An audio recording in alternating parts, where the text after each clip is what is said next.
Capítulo 5. Frente al viento. Pero al sentir el viento fuerte tuvo miedo y comenzó a hundirse. Entonces gritó: «Señor, sálvame». Enseguida Jesús le tendió la mano y sujetándolo lo reprendió: «Hombre de poca fe, ¿por qué dudaste?». Mateo 14:30-32. Frente al viento. Jesús prometió a todos los que le siguieron solo 3 cosas: que serían absolutamente felices, que serían absolutamente audaces y que siempre tendrían problemas. Greg Levoy. Valor firme. Es una crónica que alcanzó un gran nivel de ventas y que escribió Stephen Ambrose acerca de la expedición de Lewis y Clark. Después de 2 años de batallar con problemas casi insuperables, como el hambre, la fatiga, la deserción, los enemigos hostiles, las enfermedades severas y la muerte, la expedición alcanzó el nacimiento del río Missouri. Toda la información que recopilaron les hizo suponer que, una vez que alcanzaran la línea divisoria continental de las aguas, deberían cargar su equipaje y suministros durante mediodía, para luego alcanzar las aguas del río Columbia con el objeto de trasladarse a flote hasta el Océano Pacífico. Estaban a punto de convertirse en héroes. Ya habían pasado la parte difícil, o por lo menos eso creyeron. Meriwether Lewis dejó atrás el resto de su expedición para escalar los acantilados que le permitirían ver al otro lado, esperando encontrar las aguas que los llevarían hasta su destino final. Imagina lo que sintió cuando, en vez de ver un valle cuyo acceso estuviera ligeramente inclinado, como esperaban, fue el primer estadounidense no indígena que posó su vista en las montañas rocosas. ¿Qué harías si, pensando que tus peores problemas quedaron atrás, te dieras cuenta de que simplemente empezabas a entrenarte? ¿De qué forma convocarías a tus soldados? Me imagino a Luis haciendo señas al resto de la expedición para que se quedaran un poco más atrás mientras trata de definir cómo les da la noticia. «Esperen un minuto, muchachos, no suban todavía, les tengo una sorpresita». Al fin de cuentas, cruzar las montañas rocosas sería quizá el logro supremo de todo el viaje. Este desafío los forzaría a tener mucha creatividad y perseverancia. Los llevaría a presenciar panoramas espectaculares y a quedarse con recuerdos inolvidables. Les daría una tremenda confianza, debido a que, una vez que hubieran conquistado las montañas rocosas, sabrían que podían conquistar cualquier cosa. Pero antes de pasar al otro lado de las montañas, por supuesto, no sabían nada todavía. Todo lo que sabían era que esperaban tomar un paseo río abajo, y resulta que tenían que, en vez de eso, escalar su montaña más alta. Pedro estaba a punto de convertirse en héroe. Ya había superado la parte difícil, salir de la barca. Dominaba ya este asunto de caminar sobre el agua. Y entonces ocurrió lo inesperado. Apareció la realidad. Mientras su entusiasmo inicial se apagaba, se dio cuenta de la gravedad de la tormenta, sintió el viento. Este detalle me intriga. Yo hubiese pensado que Pedro, una vez que experimentó la sensación de caminar sobre el agua, ésta permaneciera tranquila o picada, no implicaría gran diferencia. Las leyes normales de la física, de cualquier manera, ya no operaban. Pero Mateo aparentemente quiere que entendamos que, aun para alguien que ha caminado en fe por un momento, las tormentas pueden ser un asunto perturbador. Pedro sintió el viento. A nosotros nos ocurre lo mismo. Nos lanzamos a una gran aventura, comenzar un nuevo trabajo, responsabilizarnos de una tarea ministerial exigente, iniciar una familia. Los primeros días estamos llenos de esperanza, estamos fuera de la barca, estamos por convertirnos en héroes o por lograr algo que valga la pena. Pero se nos aparece la realidad. Sentimos el viento, enfrentamos obstáculos, conflictos inesperados debilitan nuestro espíritu. Los planes salen mal, las personas con las que contamos nos fallan. La economía se mueve hacia un lado cuando debería moverse hacia el otro. Precisamente cuando estamos esperando una navegación tranquila, aparecen las montañas rocosas frente a nosotros. ¿Qué ocurre luego? En este punto es donde las cosas se ponen interesantes. hay un campo de las ciencias sociales que explora lo que ahora se conoce como resistencia. Los investigadores estudian a personas que han sobrevivido a sufrimientos traumáticos en los que la vida no ha sido lo que planearon. Algunos de los casos clásicos involucran a 3.000 prisioneros de guerra que volvieron de Corea, luego de sufrir lavados de cerebro, 550 hombres que sobrevivieron al cautiverio en Vietnam y 52 rehenes liberados luego de 14 meses de encarcelamiento en Irán. Otros estudios incluyen a sobrevivientes de campos de concentración de la Segunda Guerra Mundial, víctimas de accidentes que quedaron incapacitados, y niños provenientes de trasfondos muy problemáticos. Estos estudios han demostrado que la gente, por lo general, responde a los problemas traumatizantes en dos maneras. Muchos son sencillamente vencidos por tales condiciones difíciles, como es lógico, pero otros están marcados por la resistencia, una condición por la cual aumentan verdaderamente su capacidad para lidiar con problemas, y a fin de cuentas, no solamente los sobreviven, sino que crecen. ¿Qué es lo que hace la diferencia? ¿Cómo resistes frente a una tormenta? ¿Por qué las rocosas estimulan con energía a algunas personas y vencen a otras? Las respuestas se han concentrado en varios temas. La gente con resistencia busca continuamente reafirmar algo de dirección y control sobre su destino, en vez de visualizarse a sí mismos como víctimas. Tiene una capacidad mayor que lo normal de lo que puede ser denominado valor moral, es decir, fuerza para rehusarse a traicionar sus valores. Encuentra propósito y significado en medio del sufrimiento. Para quienes buscan caminar sobre el agua con sabiduría, lo que denominamos personalidad tipo CSA en el capítulo 3, estas cualidades no son solo el producto de un carácter fuerte. Cada una de ellas surge de una profunda dependencia de Dios. Así que echemos un vistazo a un confrontador de tormentas y escalador de montañas que en la Escritura se conoce como José. Primero averiguaremos cómo se le presentaron las rocosas. Luego veremos la forma en que 3 cualidades le otorgaron una fe excepcionalmente fuerte. Buenas noticias, malas noticias. Siempre me gustaron las narraciones del tipo que incluye buenas y malas noticias, en la que los detalles mantenían al relato yendo del triunfo a la tragedia una y otra vez. ¿Sabes a cuáles me refiero? 2 amigos, a quienes les encanta el béisbol, se comprometen a que el que muera primero regrese para informarle si se practica ese deporte en el cielo. El primero que muere contacta a su amigo y le dice: la buena noticia es que sí se practica el béisbol en el cielo. La mala es que el viernes te toca lanzar la pelota. La vida de José está a punto de convertirse en una historia de buenas y malas noticias. José es el consentido de su papi. Eso es muy bueno. Pero sus hermanos lo odian a muerte. Eso es muy malo. Su papi le regala una hermosa túnica. Eso es muy bueno. Sus hermanos, sin embargo, la hacen trizas, la cubren de sangre, aparentan su muerte y lo venden como esclavo en un país lejano. Eso es muy malo. Se asegura un empleo en el equivalente a Silicon Valley, el Valle del Silicio en California. Concentra a numerosas y exitosas empresas de desarrollo tecnológico. En Egipto con Potifar. Un jefe rico, no muy brillante y con un estilo administrativo muy liberal. Le cae muy bien a Potifar, así que a José se le concede mucho poder.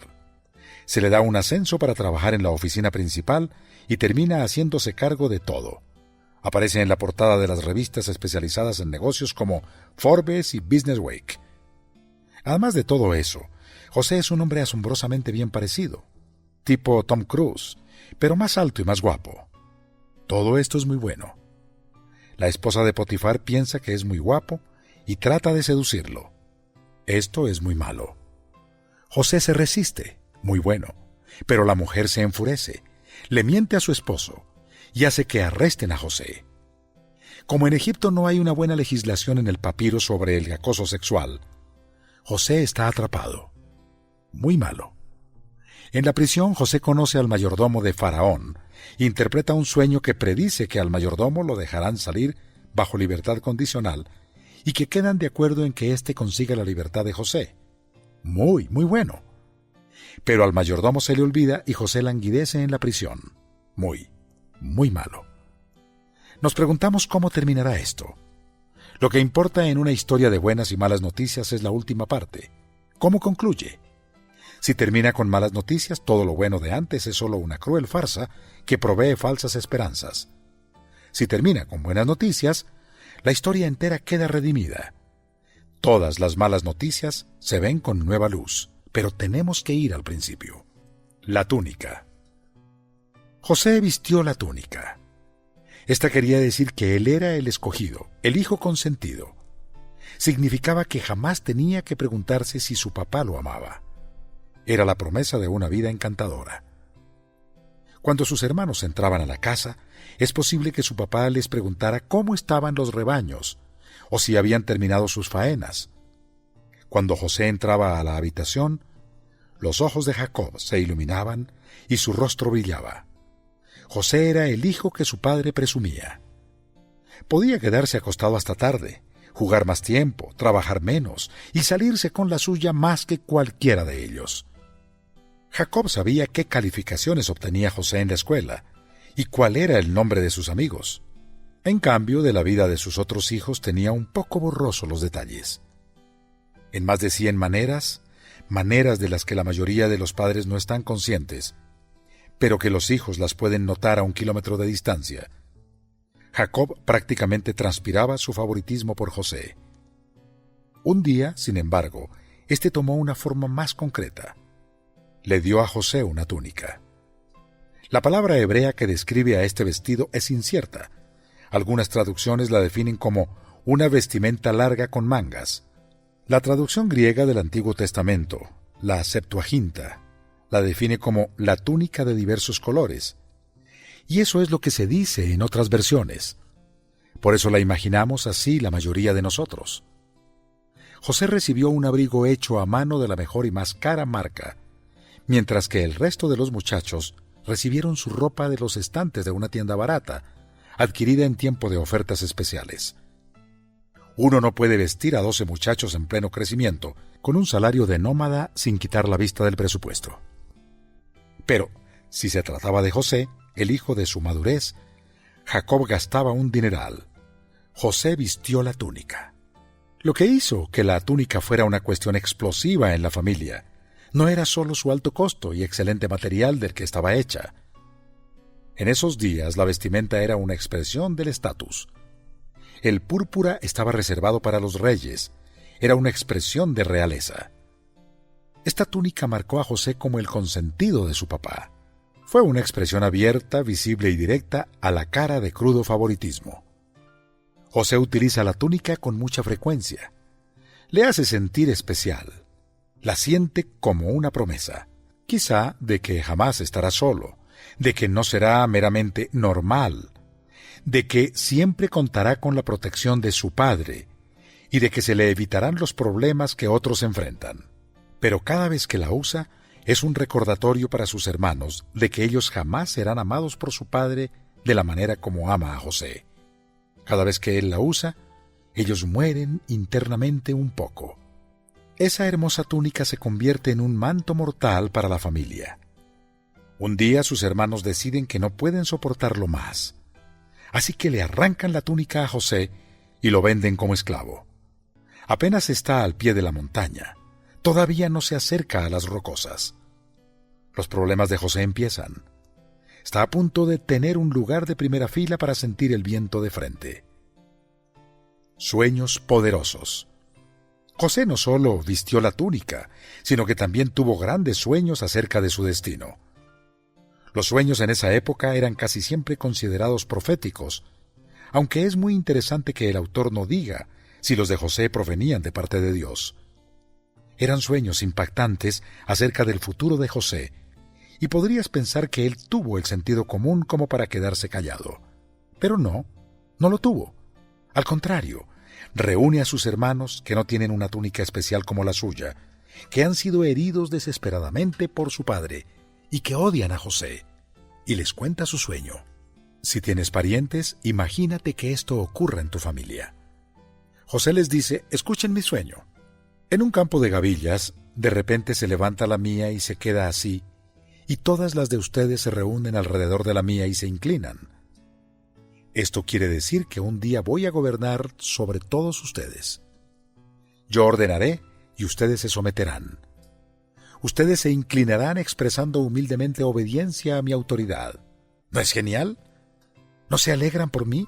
Vamos, juguemos ahora un poco de gavilla póstrate para practicar. El autor del relato deja muy en claro la respuesta de ellos. Y lo odiaron aún más por los sueños que él les contaba. Un serio caso de envidia gavillera. José tuvo luego otro sueño. Pensarás que, para ese momento, ya había aprendido a guardarse sus sueños. Sin embargo, está tan fascinado con estos que ese pensamiento, en apariencia, no le pasa por la mente. Él va a lograr grandes cosas, va a ser famoso, va a hacer que su padre se enorgullezca, va a caminar un poco sobre el agua. José viste la túnica. Enfrenta la tormenta. Entonces un día José es atacado por sus hermanos, vendido a una caravana, llevado a una tierra lejana y comprado como esclavo por una familia que no conoce. José sintió el viento. Sin un centavo, sin poder alguno, sin amigo alguno, sin hogar alguno. Está a punto de aprender lo que todos aprendemos tarde o temprano. Se revela el corazón y se forja el carácter cuando la vida no es de la manera como uno la planeó. De por sí ya es difícil salir de la barca cuando el viento está calmo y el agua tranquila. Pero en la vida real casi nunca es ese el caso. Tarde o temprano la tormenta golpea tu matrimonio, tu trabajo, tu ministerio, tus finanzas o tu salud.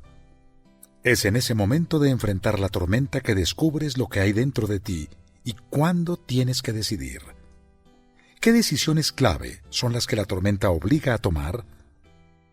La gente resiste, ejerce control en vez de rendirse pasivamente. El gran tema que caracteriza a las personas resistentes es su sorprendente control en ambientes saturados de estrés. Muchos prisioneros de guerra y rehenes informan que el aspecto más estresante de su suplicio fue percatarse de que habían perdido el control de su existencia. Quienes se dieron a un estado de aceptación pasiva, lo que los observadores de los prisioneros de Corea en la década de los 50 denominaron rendicionitis, fueron los que tuvieron menos probabilidades de sobrevivir y recobrarse. Asombrosamente, la pérdida del control de sus vidas diarias fue más crítico para su bienestar psicológico que sus sufrimientos más obvios. Las amenazas, el hambre, las golpizas y el aislamiento. Por el contrario, los rehenes y prisioneros de guerra que triunfaron sobre la adversidad compartían un rasgo común: lograron reafirmar un sentido de control sobre su futuro. En vez de hacerse pasivos, concentraron la mayor atención que podían en cualesquiera de las posibilidades de control que les quedaban. Eso fue igual para los prisioneros de guerra de Vietnam.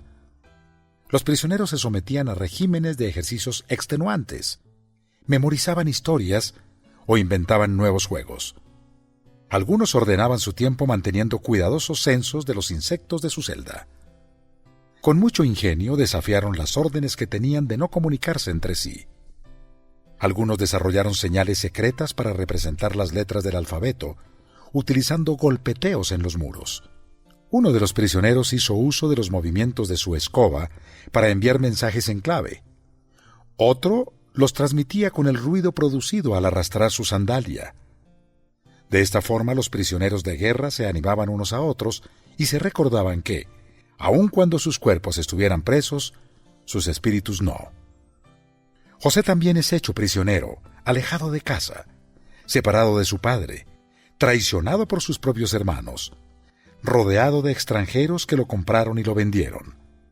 Hace mucho que perdió su túnica, fue robada por sus hermanos, hecha pedazos, cubierta con sangre y presentada a Jacob como evidencia de la muerte de José. Su túnica, la encantadora vida que ésta expresaba, ahora solo es un recuerdo. Pero es precisamente en el momento en que la tormenta golpea que el autor pronuncia la afirmación más asombrosa que hará acerca de José, lo más maravilloso que podría ser dicho acerca de cualquier ser humano. Muy lejos de casa, separado de su padre, traicionado por sus hermanos, secuestrado por traficantes de esclavos, rodeado de extranjeros, nos dice el autor que el Señor estaba con él. Imagínate lo que ocurrió con su valor y confianza cuando descubrió que luego de que lo peor le había ocurrido, todo terminaría en mejor. El Señor estaba con José. Después de todo, podía enfrentarse a las rocosas. Aunque había perdido su libertad, José se rehusó a pensar de sí mismo como alguien sin poder. Comenzó a mostrar destacadas cantidades de iniciativa y autonomía, debido a que el Señor estaba con él. Las Escrituras, en efecto, tienen varias narraciones acerca de prisioneros de guerra y rehenes que se rehusaron a ser pasivos. Daniel, durante el exilio, tomó el control de su dieta. Y Daniel propuso en su corazón no contaminarse con la porción de la comida del rey, ni con el vino que él bebía. Pedro y los otros apóstoles rehusaron aceptar una orden ridícula en contra de predicar el Evangelio como un pase gratuito para salir de la cárcel. Pablo y Silas tomaron el control de su tiempo y se mantuvieron cantando al unísono.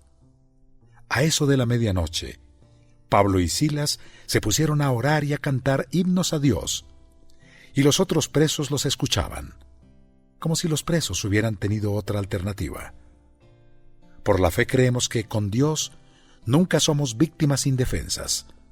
Aunque no fuera su sueño, aun cuando parecía muerto, José se dedicó diligentemente a la tarea del día. Yo hubiera sido tentado a renunciar. Yo no me alisté para esto. Puede que deba trabajar para Potifar, pero no tiene que gustarme. Sin embargo, José, aun siendo esclavo, trabajó duro para complacer tanto a su amo como a su señor. En la historia hay una progresión. Se nos dice que José estaba en la casa, lo que significa que no era un simple jornalero del campo. Se le promovió para trabajar en la casa, era parte de la administración. Luego el siguiente texto dice: José se ganó la confianza de Potifar, y éste lo nombró mayordomo de toda su casa. Ahora es su asistente ejecutivo. Después lo nombra su supervisor. José se convierte en el director ejecutivo de la totalidad de la operación. La confianza de Potifar es tan absoluta que ni siquiera piensa en hacer una auditoría. Por esto Potifar dejó todo a cargo de José, y tan solo se preocupaba por lo que tenía que comer. ¿Comida americana o latina? ¿Sopa o ensalada?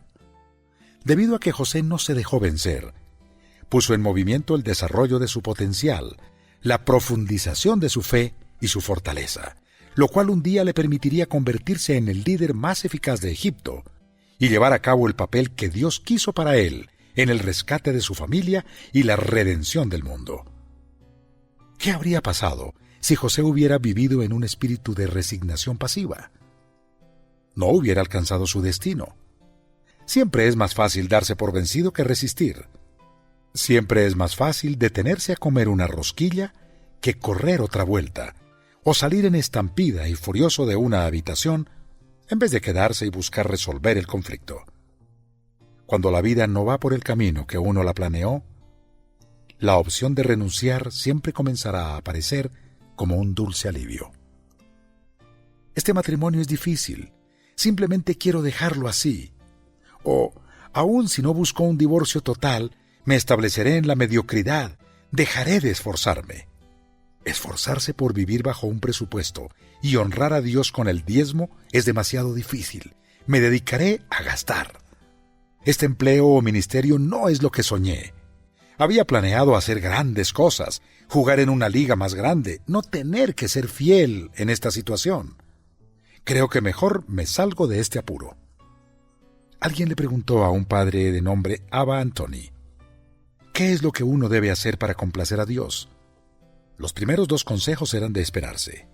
Siempre estar consciente de la presencia de Dios y obedecer siempre la palabra de Dios. Pero el tercero fue un poco sorprendente. En donde quiera que estés, no te vayas fácilmente. La idea era que la vida en comunidad es difícil. La amistad auténtica es difícil. La paciencia en el trabajo es difícil. Así que irse y dejar todo siempre será más atractivo a corto plazo. Pero a largo plazo, irse con facilidad tiene la tendencia de producir gente que vive en un patrón de renuncia constante. No te vayas fácilmente. Creces cuando buscas o ejerces control donde puedes más que al renunciar en circunstancias difíciles. El crecimiento ocurre cuando decides ser totalmente fiel en una situación que no te gusta o que no puedes comprender. Ocurre cuando continúas caminando, aun cuando sientas el viento. Entonces descubrirás que de algún modo no estás solo.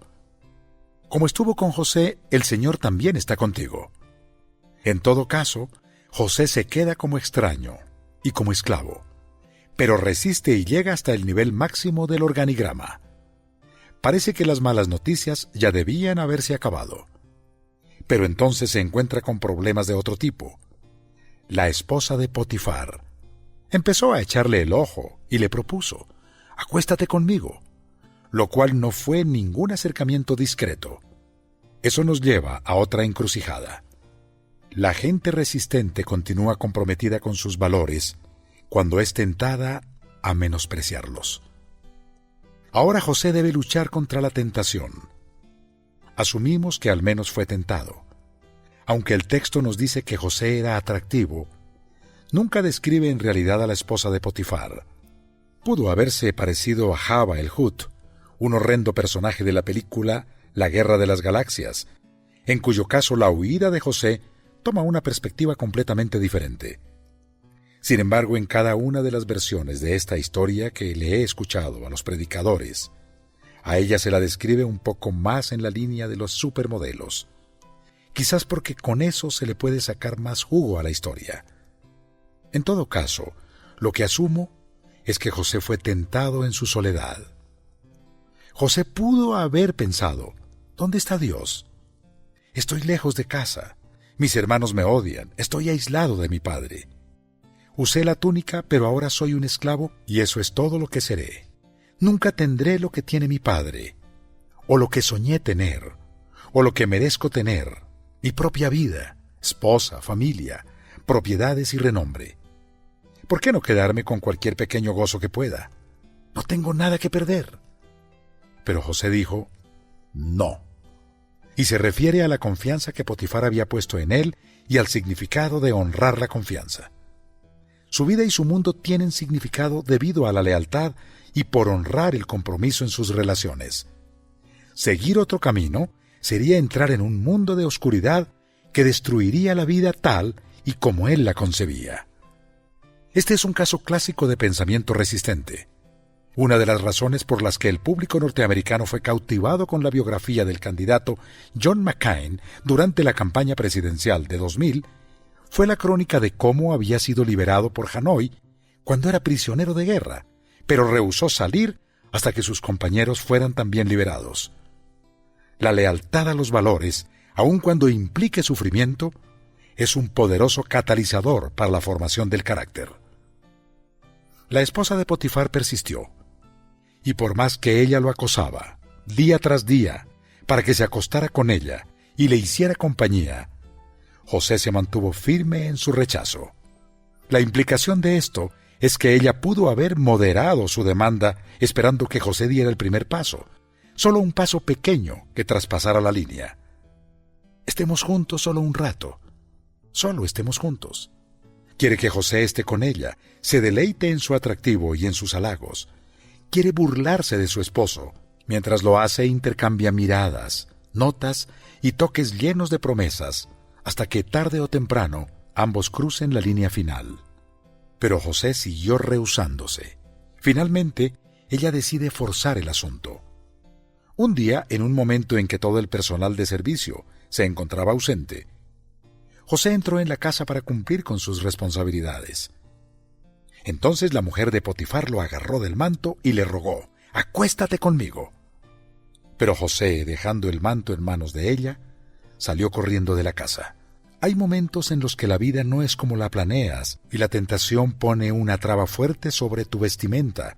Esos momentos en los que lo único que debe hacerse es correr.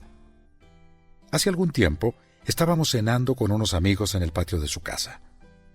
Tenían un arreglo azul de luces y periódicamente escuchábamos un zumbido en la oscuridad. Preguntamos qué era ese ruido.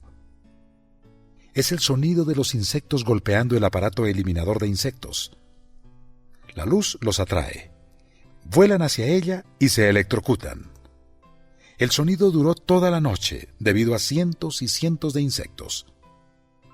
Pensarás que luego de un tiempo los insectos estarían advertidos. Creerás que observan que bajo los rayos hay un tapiz de cuerpos de algunos de sus impulsivos parientes que se dirigieron a la luz antes que ellos. Pensarás que algún insecto meditabundo diría: «¡Hey! ¡Esperen un minuto!». No voy simplemente a seguir mis deseos como si estuviera ciego. Puedo ver que mis amigos son atraídos por esa luz, pero jamás regresan. Consideremos qué precio tan grande estamos dispuestos a pagar por una mirada de cerca a la grande y hermosa luz azul. Pero jamás insecto alguno hace eso. Aparentemente se dicen a sí mismos: «Sé lo que estoy haciendo. Tengo la fuerza suficiente y la inteligencia para acercarme sin quemarme. No me voy a quedar a reflexionar, soy un tipo bastante hábil». Toda la noche se oyó el mismo ruido: zap, zap, zap. Algunas veces me pregunto si somos más inteligentes. Puede que hayas experimentado la tentación que viene cuando la vida no es lo que planeaste. Un pecado que en otro momento de tu vida hubieras despreciado, ahora en cambio comienzas a verte atractivo. Pensamientos fugaces de racionalización comienzan a juguetear en tu mente.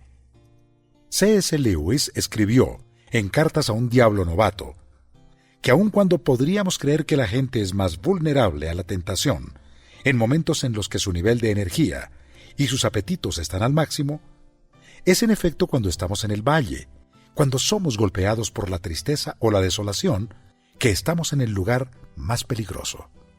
El pecado, para parafrasear lo que el psicólogo Carl Jung dijo una vez sobre la neurosis, es siempre el sustituto del sufrimiento legítimo. Es un intento por obtener el placer que no me pertenece, por derecho o por evadir el dolor que sí me pertenece. Los problemas y la frustración son la luz azul que hacen que el pecado parezca irresistible. Sé que estoy más sujeto a la tentación que cuando la vida no marcha como la planeé. Una vez regresé a casa del trabajo al final de un día en el que las cosas no salieron bien. Me preguntaba si estaba en el lugar correcto, haciendo las cosas correctas. Me sentía ansioso con el futuro. Mi esposa y yo nos dirigíamos a cenar y nuestras dos hijas, entonces de 7 y 5 años de edad, no dejaban de reñir en cuanto a quién había invadido el espacio aéreo, de quién, aún después de que les había advertido dejar de hacerlo. Me volví a ellas y comencé a gritarlas con una furia que silenció a todos en el auto.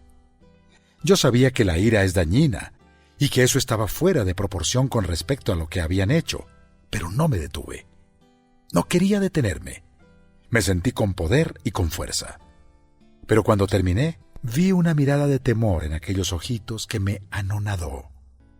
Me pregunté de dónde vino toda esa ira y por qué la desaté en tan inesperados objetivos, a quienes amo tanto. Me di cuenta de que prefería sentir una oleada de poder a partir de una ira mal dirigida que encarar la realidad de mis ansiedades y dolor acerca de ese día de labor y de mi futuro. Un ejecutivo amigo mío me contó sobre un viaje de negocios que no salió del todo bien. Un negocio que pensó había cerrado bien, terminó en algo terriblemente mal. Sentado en el restaurante del hotel, lamentando su fracaso, solitario y aburrido, fue abordado por la esposa de Potifar. Una tentación a la que normalmente no le hubiera echado una segunda mirada, de repente se hizo irresistible. Un estudiante en un parque de juegos conoce el dolor del rechazo durante toda su vida.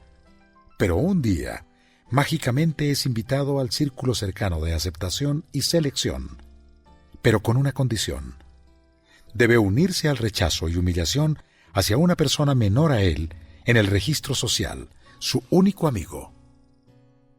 Todas estas personas conocen la tentación de José, la que viene cuando la vida no es como la planearon. Si José hubiera cedido, habría traicionado al que confió en él, habría traicionado a Dios y quizás nunca hubiera conocido su destino. En vez de ello, huyó. Sabemos que huyó de la esposa de Potifar, de la señora Tentación, que lo atraía a la luz azul. Se nos relata que corrió hacia el exterior. Pero me pregunto si cuando salió corriendo, se dirigió hacia Dios. Me pregunto si no derramó su corazón toda la decepción y soledad que hace que la tentación sea tan dolorosa. No creo que sea suficiente con huir del pecado. El pecado es un perseguidor obstinado. Tarde o temprano, tienes que enfrentar el dolor que hace que la tentación sea tan atractiva. Tarde o temprano, tienes que correr hacia Dios. En todo caso, José se mantiene firme. Él es leal a su patrón, franco con su aspirante a seductora y leal a sus valores. Ahora Dios seguramente lo tiene que recompensar, ¿verdad? La señora de Potifar se queda con el manto de José en sus manos. Una vez más le quitarán la túnica a José y la usarán en su contra. Ella le grita a la servidumbre: «Miren, el hebreo que nos trajo mi esposo solo ha venido a burlarse de nosotros. Entró a la casa con la intención de acostarse conmigo, pero yo grité con todas mis fuerzas. En cuanto me oyó gritar, salió corriendo y dejó su manto a mi lado». Astutamente manipula a la servidumbre apelando a su hostilidad hacia los esclavos y extranjeros. Luego le miente a su esposo y sugiere que José trató de violarla. Al leer esto pensamos: esto no puede ser. Dios no va a dejar que la señora de Potifar se salga con la suya, ¿o sí? Si realmente Él es Dios, debe prevalecer la verdad. Potifar debe ser capaz de ver con claridad a través de esto. José debe ser recompensado. Pues no. Potifar está furioso. José va a la cárcel y la señora de Potifar regresa a casa, seguramente a esperar la llegada de un esclavo más sumiso. Pero ahí no acaba la historia. Hay más malas noticias. Sin embargo, en medio de las malas noticias viene una frase conocida: «El Señor estaba con él y no dejó de mostrarle su amor. Hizo que se ganara la confianza del guardia de la cárcel». El Señor no evitó que José fuera a prisión. A menudo parece no evitarles muchas cosas a sus hijos, pero estaba allí con él, como está contigo. José decidió que prefería enfrentar la vida con el Señor y no tener nada a enfrentarla sin Él y tenerlo todo. Y aquí vemos otra notable faceta de su vida. La gente resistente descubre el significado y el propósito en la tormenta. Viktor Frankl fue un psiquiatra vienés que sobrevivió a los campos de concentración nazi en Auschwitz y Treblinka. Descubrió que era más probable que una persona en prisión no sobreviviera si no tenía una meta. Su obra le hizo concluir que, en efecto, la fuerza esencial en la vida era la búsqueda del hombre por el significado, como lo denominó. Los que vivimos en campos de concentración recordamos a los hombres que caminaban por las barracas reconfortando a otros y regalando su última pieza de pan. Eran pocos en número, pero ofrecían prueba suficiente de que al hombre puede quitársele todo, menos una cosa: la última de todas las libertades humanas, elegir su actitud en cualquier circunstancia, elegir nuestro propio camino. La forma en que el hombre acepta su destino y todo el sufrimiento que éste supone, la forma en la que toma su cruz, le da una amplia oportunidad, aún en la más difícil circunstancia, de añadir un significado más profundo a su vida. En forma similar, el psiquiatra polaco Adam Simulsik descubrió que los sobrevivientes que no traían consigo convicciones fuertes a los campos de concentración no se desenvolvían tan bien en el tiempo como aquellos que sufrían por sus enfoques políticos o religiosos. Varios estudios en los mensajes de suicidas revelan que rara vez mencionan problemas como la salud debilitada, el rechazo o las crisis financieras. En vez de eso, destacan el cansancio de la vida y conciben al suicidio como una salida. Como lo dice el psicólogo Julius Sigal, una cantidad incontable de individuos acosados por el trauma describen que su problema básico es una existencia que no tiene significado. Sabemos que José, aún en prisión, estaba saturado de significado y propósito. Pero el Señor estaba con José. Para utilizar el lenguaje de la teofanía, el Señor quería adelantársele a José, en prisión. David Garland hace la observación de que las teofanías ocurren casi siempre en cumbres de montañas. De manera tradicional, la gente se encuentra con Dios en paisajes que dejan sin aliento, en donde el alcance de la visión es ilimitado y que están extremadamente alejados de las rutinas de este mundo. Moisés tuvo un encuentro en la cima de la montaña igual que Elías. La transfiguración ocurrió en otra montaña. Pero de vez en cuando, como en un cambio de ritmo, Dios llevará a cabo una teofanía en medio del mar. El mar era concebido por los israelitas como un lugar de tormentas peligrosas y poder siniestro. Está catalogado en el Apocalipsis junto con la muerte y el Hades, como un lugar que un día tendrá que entregar a sus muertos. Dios, en algunas ocasiones, no llega a esos momentos cuando estamos más animados, sino cuando estamos más deprimidos, en el punto de la vulnerabilidad y el miedo. A veces Él llega, no sobre la cima de la montaña, sino en medio de la tormenta. Así fue para los discípulos en la barca. Así fue para José.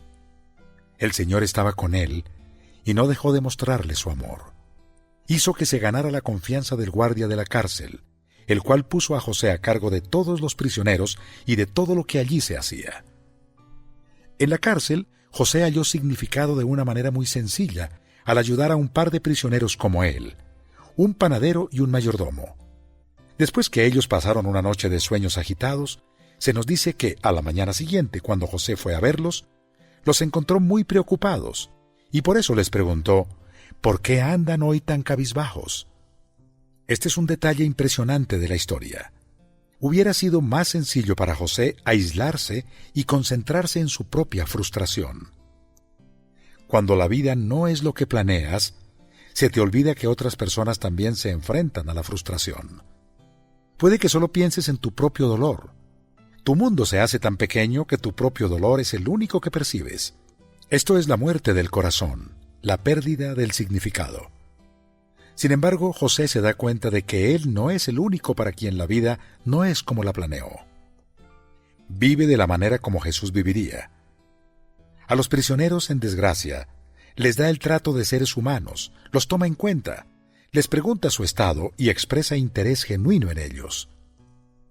En un momento en el que esperaríamos que se preocupase solo por su persona, José se interesa con sinceridad en el bienestar de otros. ¿Por qué andan hoy tan cabizbajos? Pregunta eso, aun cuando no esperan nada a cambio. Y por tomarles en cuenta así, José le da significado a su presencia en la prisión. Me pregunto si es que parte del significado del sufrimiento de José era desarrollar su compasión. Eso no quiere decir que todo el sufrimiento humano es meramente una lección moral de parte de Dios. Me parece que esa clase de teología trivializa la tragedia humana y blasfema el carácter de Dios. Sin embargo, me pregunto si no era necesario para José enfrentar una que otra tormenta. José era el hijo consentido, el que usó la túnica. Pero puede ser contraproducente usar la túnica del favoritismo y de las expectativas. Eso perjudicó a los hermanos que carecían de estos dos elementos, pero me pregunto si no perjudicó también a José. Cuando eres el niño consentido y esperas que eso te dé una vida encantadora, es posible que ocurran algunas cosas malas. Puedes crecer con la necesidad de ser la gavilla grande en medio de las más pequeñas y sumisas. Cuando llega a alguien que es más inteligente, más poderoso o más atractivo, no te gusta. Quieres ser el único que use la túnica. Puedes hacerte insensible a la manera en que tu poder y estatus afecta a otros. Debajo de esa túnica puedes esconder el temor de perder tu posición favorable. Y entonces, ¿quién serás? Puede no haber sido un accidente el que José pasara años como esclavo y luego como prisionero antes de estar listo para ser exaltado a una posición prominente y ser usado por Dios. Nada enseña mejor que las tormentas, como lo dice Scott Peck. En todo este proceso de enfrentar y resolver problemas es que la vida tiene su significado. Es solo por causa de los problemas que crecemos mental y espiritualmente. Por esa razón es que las personas sabias aprenden a no tener temor de los problemas, sino más bien a darles la bienvenida, tanto a los mismos como al sufrimiento asociado a ellos. David Weiner, en su estupendamente libro titulado Combate al tonto interior, se refiere a lo que denomina el trauma controlado, para inducir la transformación. Reconocemos que los acontecimientos traumáticos pueden cambiar nuestras vidas para bien o para mal. Pueden provocar profundos cambios de carácter y personalidad. Un campamento de entrenamiento militar intenso, por ejemplo, puede ser concebido como un trauma controlado diseñado para fomentar cualidades como la lealtad y la obediencia. Permitir que sus discípulos enfrentaran solos una tormenta en la barca es un ejemplo de cómo Jesús utilizó el trauma controlado con habilidad magistral para ayudarlos a dar un paso hacia la confianza que nunca hubieran podido desarrollar por sí mismos. Posiblemente José necesitaba un poco de trauma controlado en su vida. Mientras usó la túnica, nunca pudo entrar en comunión con sus hermanos. Mientras usó la túnica, nunca pudo saber de lo que era capaz al enfrentar la adversidad. Mientras usó la túnica, José no pudo entender que tener a Dios es suficiente aun cuando todo se pierda. En cualquier caso, fuera enviada de manera deliberada para enseñarle a José algo, o simplemente como resultado de vivir en un mundo contaminado por el pecado, la tormenta azotó. José comprendió cómo era la vida sin vestir la túnica. Cuando todavía estaba en casa, nunca pareció percatarse de la manera en que sus sueños de grandeza y estatus exaltado afectaron a sus hermanos. Pero en ese momento, en la cárcel, se dio cuenta. Su sufrimiento le dio ojos de compasión. ¿Con cuánta compasión actúas? En medio de la tormenta, ¿lees los rostros de la gente que te rodea? La mayoría de las personas reflejan en sus rostros lo que les pasa en el interior. Al observar a tus amigos, colaboradores, gente que está a tu servicio, o al de los niños de tu familia, ¿notas que andan cabizbajos? Esto es una paradoja. Preocuparse por uno mismo es derrotarse a sí mismo, y eso produce soledad. José expresó todo lo que llevaba dentro en una sola pregunta que planteó a sus amigos prisioneros. ¿Por qué andan hoy tan cabizbajos? Alguien los tomó en cuenta. A alguien le preocupó su vida. Las palabras logran eso. Cada término que dices aumenta un poco la esperanza de alguien, o la mata otro poco. Fui orador de un congreso fuera del estado. Alguien de la audiencia se me acercó y me dijo, «Reconozco su voz. La he escuchado antes. Tengo un amigo que adquiere de su iglesia todas las grabaciones de sus conferencias y me manda las buenas». No tuve el valor de preguntarle cuál sería el porcentaje de esas. Este es un pequeño examen. Durante los períodos tormentosos de tu vida, ¿cuán a menudo expresaste interés genuino cuando no tenías nada que ganar? Los prisioneros le explicaron a José que cada uno había tenido un sueño que los dejó preocupados. José tomó un momento para ofrecerles su ayuda. ¿Acaso no es Dios quien da la interpretación? ¿Por qué no me cuentan lo que soñaron? El mayordomo le cuenta su sueño acerca de una vid y sus uvas. José contesta, «Dentro de los próximos 3 días, el faraón lo indultará a usted y volverá a colocarlo en su cargo». El panadero queda muy animado y por eso relata su sueño sobre aves y repostería. José contesta, «Dentro de los próximos 3 días el faraón mandará que a usted lo decapiten y lo cuelguen de un árbol, y las aves devorarán su cuerpo». Y el panadero seguramente le contestó, «Esta es la última vez que te cuento uno de mis sueños». El mayordomo es liberado. Estas son buenas noticias. José acordó con él que hablara a su favor para que lo liberaran. Imagínate el gozo de José. Será liberado. No más cárcel. No más esclavitud. Puede regresar a su padre. Puede irse a casa. Espera todo el primer día. Nada. Quizá mañana, se dice. Mañana será un día de celebración. El siguiente día termina. Nada otra vez. Se convence que es debido a algo de burocracia. Piensa que quizá el mayordomo está esperando el momento adecuado. Los días se convierten en semanas, luego meses, y José sigue ahí, languideciendo en la cárcel. Al paso del tiempo se hace claro que el mayordomo lo olvidó. Tiene su propia vida. La gente tiende a obsesionarse con su propio bienestar. Por 2 años, casi tanto tiempo como el que les tomó a Lewis y Clark cruzar un continente, José siguió solo. Me pregunto con qué frecuencia pensó que este era el final de su historia. Pero por supuesto no lo era. Dios no había terminado todavía. José aprendería a entender el significado más profundo de su sufrimiento. Como lo dijo a sus hermanos: pero ahora, por favor, no se aflijan más, ni se reprochen el haberme vendido, pues en realidad fue Dios quien me mandó delante de ustedes para salvar vidas. Todos los mejores días de José, su ascenso en Egipto, su servicio a la nación, su impacto como líder, su reunión con su padre, su reconciliación con sus hermanos, todo estaba del otro lado de las rocosas, y eso debido a que, en última instancia, su historia era parte de la de Dios. El de José me recuerda otro relato acerca de un joven frustrado por la manera en que su vida se desarrollaba. Es una vida maravillosa. It's a Wonderful Life, perfecta para la temporada navideña, en la historia de George Bailey, un joven que, como José, también era un soñador. Quería viajar por todo el mundo, hacer grandes cosas y lograr que su padre se enorgulleciera de él.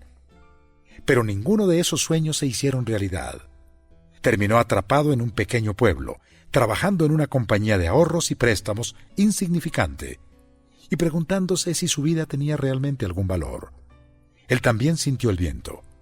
Leí hace poco que esta película es más popular hoy que la primera vez que se exhibió. En 1946, sus ingresos en taquilla fueron un poco decepcionantes. El autor del artículo sugirió que una razón para su resurgimiento es que hace eco en la vida de muchas personas nacidas en el último medio siglo que se sienten decepcionados y que, al igual que George Bailey, sienten que la vida no es como la planearon. Quieren saber que ellos importan y que lo que han logrado tiene valor después de todo. Quieren que cuando todo termine, su sentimiento final no sea la decepción.